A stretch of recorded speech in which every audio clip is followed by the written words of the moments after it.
underground fire service piping and water supplies. Some of these requirements are found in California Fire Code Chapter 5 and may also be found in NFPA 24. Inspection, testing, and maintenance of water-based fire protection systems associated with site development can only be performed by the licensed C16 contractor. A state fire marshal licensed A Type 1, 2, or 3 certificate holder, or a qualified owner's representative as permitted by Title 19. The project inspector must witness the testing of all system elements associated with water-based fire protection systems and record the results. The project inspector should retain copies of the NFPA 13, where fire sprinklers are used, and the NFPA 24 acceptance testing forms in the job file.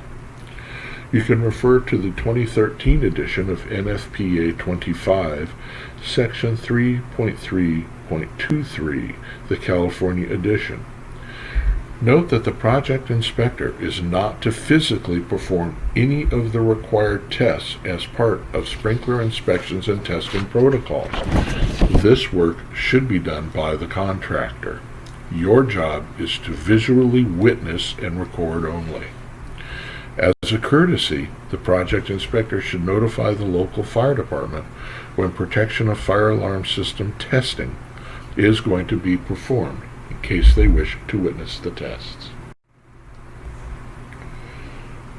So, underground piping. Underground piping can serve fire hydrants. Underground piping may serve fire sprinkler systems. Underground piping may be combined to serve both. Generally, there are two elements, the public side and the private side. The public side is going to occur from the public point of connection to the main to the backflow preventer on the site. The private portion, that of the school district, will be responsible from the discharge side of the backflow preventer to the sprinkler system riser or any fire hydrants downstream. Please review Inspection Card Section 1, Block 4. The engineering, inspection, and testing of public portion is the city and county responsibility. Inspection and testing of the private portion is that of the project inspector. 2016 NFPA 24 Section 5.9.1 states, where the authority having jurisdiction requires a remote fire department connection for systems requiring one by another standard, an FDC shall be provided. DSA requires that the FDC, fire department connection, be installed downstream of the post indicator valve or on the outlet side of the detector check valve. 2016 NFPA 24, Section 5.9.1.4 requires that fire department connections be protected where subject to mechanical damage. This is often achieved by the installation of bollards. The project inspector responsibilities for the private portion of the underground piping pertains to reviewing for compliance with the DSA-approved documents those elements associated with the lateral connection from the public supply main to the site backflow preventer, verifying the trench locations, depths, grades, and backfill for fire hydrants, fire department connections, post-indicating control valves, and the backflow preventers. Where PVC underground piping is used, verify that the trace tape or a trace wire has been provided in the trench prior to burial. We need to also verify that the restraint system, be it thrust blocks, mechanical joints, or other approved pieces of equipment, the locations are correct and the types and sizing are as approved. You may want to also refer to the Inspection Card Section 1, Block 4. Note that inspections are performed in accordance with NFPA 24 and NFPA 25, the California edition. Please reference Inspection Manual Section 3 2.3.2 and Section 2.F.2.2. Fire protection underground piping inspection items may be found in Inspection Manual Section 3.1, subsection 2, and Section 3.3.2, subsections 2A, 2C, 2D1 through 2D6.3, 2E 2.4 through 2E 2.4.8, 2.F.1, and 2.F.2. All trench depths should be a minimum of 30 inches where there is no frost factor applicable, 36-inch minimum under any roadways or driveways, and on those rare occasions, 48-inch minimum under any railroad tracks. The requirement for the tracer wire may be found in 2019 California Plumbing Code Section 604.10.1. Plastic material for building supply piping outside underground shall have a blue insulated copper trace wire or other approved conductor installed adjacent to the piping. Access shall be provided to the trace wire, or the trace wire shall terminate above ground at each end of the non-metallic piping. The tracer wire size shall be not less than 18 gauge, and the insulation type must be suitable for direct burial. If any components are substituted, such as double detection for the RP valve, a DSA approval is required due to possible water pressure changes that would affect fire sprinklers or required flows when installed. All substitutions do constitute a deviation. This picture reflects a form of restraint. Here we can see thrust blocks at the changes of direction. The piping materials must be compatible with the soil conditions. In the cases of metallic pipe, verify that the site soil is not of such a corrosive nature that the pipe could be damaged. Here are some other thrust block examples. Remember, thrust blocks are required at each change of direction, so they will occur at bends, T's in piping, at dead ends, in those cases where vertical thrust buried mains are installed, or we have a gradient thrust block for those going up and down slopes. Inspection card Section 1, Block 4 has the appropriate checklist items. Remember, thrust blocks are required at every change in direction and elevation. Where the riser penetrates the building foundation, want to ensure that flexible couplings are provided. Piping should have a minimum 1-inch clearance around the circumference of the pipe at the penetration for piping that is 3 1/2 inches or less in diameter, and a 2-inch clearance around the circumference of the pipe for all pipe that is 4 inches in diameter or greater. The space around the pipe should be filled with an approved flexible sealant to prevent infestation and water intrusion into the building. Please refer to 2016 NFPA 24, Section 10.6.1, Section 10.6.2 for restraint joint systems, and 10.6.3 for solvent cemented and heat fused joints, such as those used with PVC piping and fittings, and as such are considered restrained. When heat fused joints are provided for PVC, they do not require additional thrust blocks. The project inspector should have a copy of the current adopted edition of NFPA 24 on hand for discussion of conditions that may arise at the site with the contractor. The maximum length of pipe that may extend under a building should not exceed 10 feet, measured from the outside edge of the building to the center line of the vertical pipe. In this picture,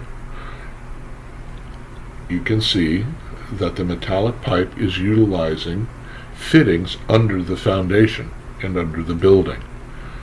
This type of design may or may not pose a problem if a leak or damage were to occur. Most systems today utilize a one-piece piping system to eliminate the problem of leaking or broken joints. 2016 NFPA 24, Section 10.4.3.1 pertains to private fire service mains being installed under buildings. The reason for this 10-foot limitation, remember, is that piping located under buildings is extremely difficult to repair in the event of damage, and building elements must be removed. The floors must be excavated. This is costly and timely. Leaks from piping that is buried underneath the building can go undetected for long periods of time and undermine the building foundation. Under-slab water can surface inside the building and also damage building contents. When considering an acceptable riser location, it is important to note that piping may not extend any further than 10 feet into the building. It is also important that an appropriate clearance to protect the pipe be provided where piping passes under footings or foundations. This minimum clearance must be at least 12 inches. Many risers are now being designed as one piece of piping without fittings under or near the footings. The L is part of the riser and there is no need for any joints. Restraint, however, is still required. The model shown here is an Ames 1100 and is quite common.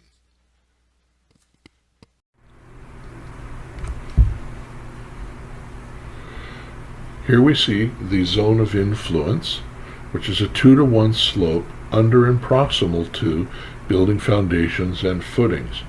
Piping should not be installed within the zone of influence.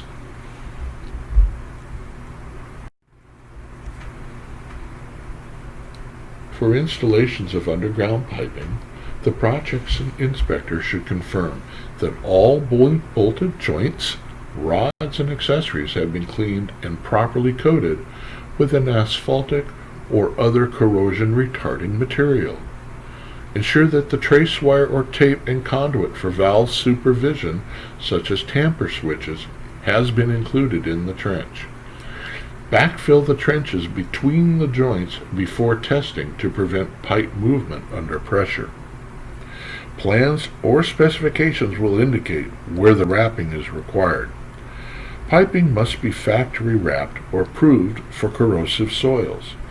Joints shall be wrapped on site.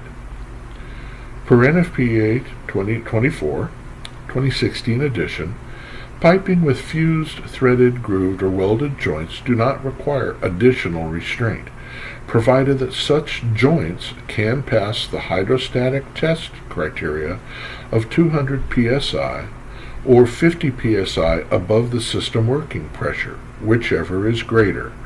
This pressure must be maintained for a period of 2 hours. The project inspector may also refer to 2016 NFPA 24 and the 2013 edition NFPA 25, known as the California edition.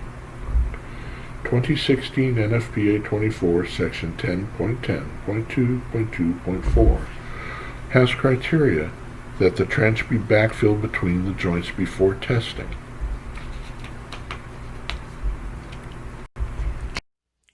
Project inspectors must confirm that all control valves are open, secured, and supervised. Verify that at least one valve is installed in each source of supply. Confirm control valves are accessible and free of obstruction for inspection purposes. Verify fire hydrant valve locations in the street, and verify the location and quantity of sectional valves. Here we have an example of a check valve on the left, a standard OS and Y valve in the middle, and a Mueller Post-indicating valve. On the post-indicating valve, we can see that the handle is attached, that the valve is open, as indicated, and that the handle is locked, and the valve tamper supervisory switch has been installed. NFPA 24, section 6.4, states that where used, valves and pits shall be of adequate size and accessible for inspection, operational testing, maintenance, and removal of equipment contained therein. Most DSA projects will not utilize pits. However, the possibility does exist, and the project inspector should be aware of this reference. 2016 NFPA 24, section 7.1.1.1 directs the connection from the hydrant to a main shall be a minimum 6-inch diameter pipe.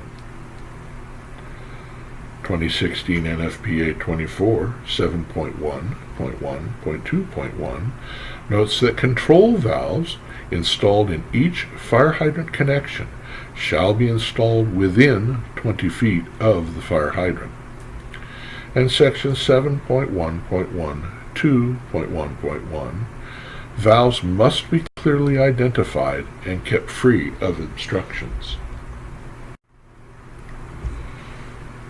Here we have a standard fire hydrant installation detail. Note the locations of the thrust blocks, the street control valve, and the fire hydrant itself. Note that the fire hydrant is installed 18 inches above the finished grade to the bottom of the steamer outlet, otherwise known as the 4-inch outlet of the fire hydrant. The fire hydrant should be located a minimum of 12 inches from any building or property line or property easement obstruction. Fire hydrant should also include, as noted here, a breakaway check valve. Those hydrants located where vehicular impact could occur should have this breakaway capability. In NFPA 24, section 6.4.2, again we note that the valves and pits have to be adequate size for removal, and that the fire hydrant connections must be installed within 20 feet of the hydrant.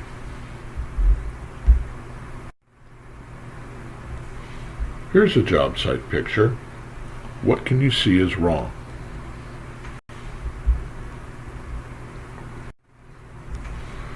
The post indicator valve and FDC is inaccessible as it is obstructed by the fence.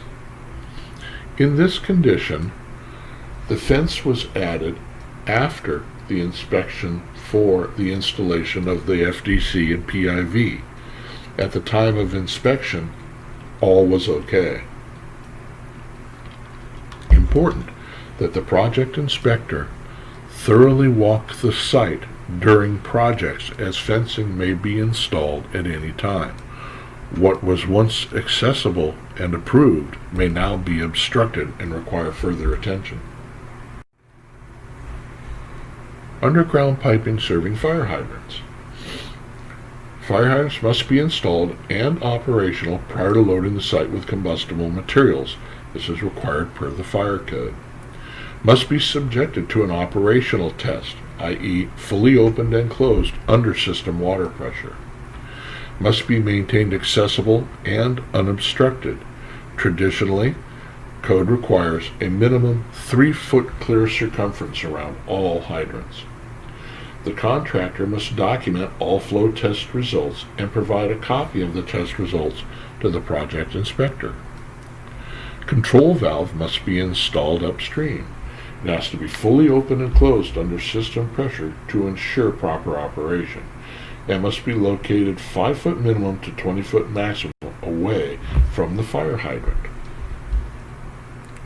Refer to inspection manual subsections 2E 2.4 and 2F 1.1.2. Remember, fire hydrant flow test information is to be provided to the project inspector.